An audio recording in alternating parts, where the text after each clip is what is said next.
I'm Liz Durant, a member of the Central Pacific Conference Justice and Witness Ministry team. I'm excited to introduce a new working group, the Racial Justice Network. The Racial Justice Network will provide resources, accountability, and support to engage all settings of the conference, especially local churches, in racial justice ministry. What might racial justice ministry look like for our conference? I want to share something with you that I learned recently that I didn't know before. And I want to begin by saying that while I was at Marylhurst University working on my graduate degree, I met my friend Melissa, who was writing her thesis on the Native American boarding schools. I was writing mine on Christianity, and so we had a lot to say to one another.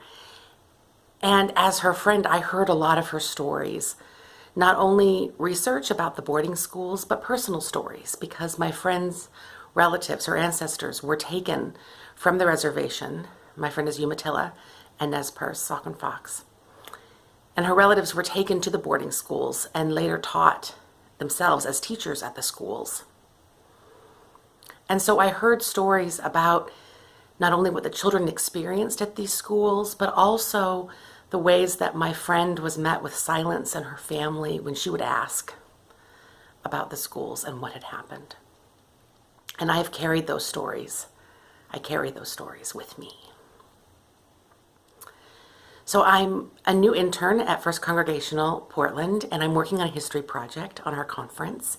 And I discovered recently that in the 1800s, in addition to probably the most infamous government military boarding school, Carlisle, Pennsylvania, there was another military school run by the U.S. government located in Forest Grove, Oregon. The Forest Grove Indian Training School, which ran from 1880 to 1885 before moving to Chemawa, was overseen by trustees from Pacific University, including our own Congregationalist George Atkinson.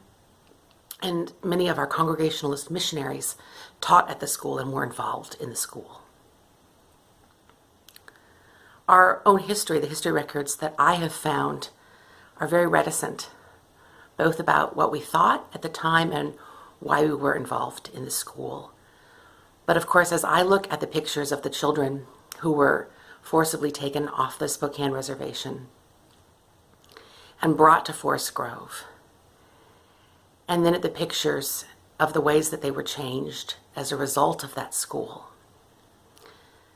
my reflection is to wonder again why we haven't spoken out about our history, and to reflect on the ways that our history still lives within us. The ways that we have a historical legacy of oppression and trauma that we're involved in a very direct way as the Central Pacific Conference of the United Church of Christ. It brings for me the awareness that racial justice ministry is twofold. It is external advocacy work, as many of our churches are already doing, that important work of talking to legislators and working with police and advocating publicly with community leaders for an end to profiling and to address mass incarceration and poverty and houselessness, all of the things that we know are part of these systems of oppression. Racial justice ministry is also internal work. I believe that we are called to take responsibility for our history, and that the spiritual work of racial justice ministry might involve repentance and confession. It might involve turning ourselves over to God for transformation as people of faith and as members of the United Church of Christ. I know that it is overwhelming, and my own experience is that racial justice work can be deeply painful and unsettling.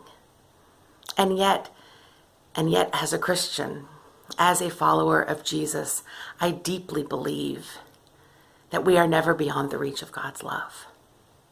We are never so ashamed of our history that we are not deeply beloved. And in facing our history and in coming to perhaps articulate and embrace a fuller version of who we are, we live more deeply into that belovedness that God has offered to us through Jesus. So I believe that racial justice ministry is full of benefit and possibility, and that we can be bold as the United Church of Christ in taking risks, in articulating our history, and in reading our history, not so much for the past, but for the present, for what actions we are being called to take to make amends, perhaps reparations, perhaps public witness and testimony. This is just one way of envisioning racial justice ministry, and I look forward to hearing from you about what God is doing among your congregation on this important issue. The website for the Racial Justice Network is stillspeakingjustice.org, because we know that God is still speaking justice, not only to our world, but to us, in us, and through us. I look forward to connecting with you there, and am excited about all that we will discover on this journey together. Peace be with you. Thank you for listening.